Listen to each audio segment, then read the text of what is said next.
இந்த ஸ்டேஷன்ல ட்ரெயின் நிக்கல. ரொம்ப வேகமா போயிட்டுருக்கு.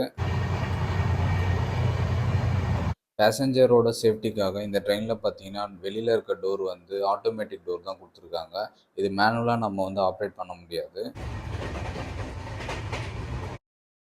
உள்ள இருக்கிற ஏசி கம்பார்ட்மெண்ட் டோர் மட்டும் தான் வந்து இந்த மாரி ஆட்டோமேட்டிக்கா டோர் க்ளோஸ் ஆகும். பட் ஓப்பன் பண்றதுக்கு நம்ம வந்து மேனுவலா வந்து பிரஸ் பண்ணா தான் ஓப்பன் ஆகும். இப்ப நம்ம திருச்சிக்கு முன்னாடி தான் போயிட்டுருக்கோம். பட் இருந்தாலும் இந்த பிளேஸ் பார்க்கறதுக்கு ரொம்ப சூப்பரா இருக்கு. இந்த நேச்சரோட வியூ பார்த்தீங்கன்னா, அவ்ளோ அழகா இருக்கு. ட்ரெயின்க்குள்ளவே பார்த்தீங்கன்னா, இவங்க வந்து டஸ்ட்பின் வச்சிருக்காங்க. அதனால இருக்கிற குப்பையெல்லாம் அப்பப்போ கிளீன் பண்ணி அந்த டஸ்ட்பின்ல போட்டுர்றாங்க. அதேமாரி ஃபுட் சப்ளை பண்றதுக்குன்னு தனியா ஒரு ஸ்டோர் ரூம் மாரி வச்சிருக்காங்க. ஒரு சிசிடிவி கேமராவும் வச்சிருக்காங்க என்ட்ரன்ஸ்ல. இந்த ட்ரெயின்ல இருக்கிற சேர் பார்த்தீங்கன்னா, நமக்கு வந்து நார்மல் புஷ் பேக் சேர் தான். ஸோ பட்டன் பிரஸ் பண்ணா ஆட்டோமேட்டிக்கா அது சாஞ்சிரும். அதேமாரி ஹேண்ட் ரெஸ்ட் மேனுவலா குடுத்துருக்காங்க. பக்கத்துல இருக்கிறவங்களுக்கு நமக்கு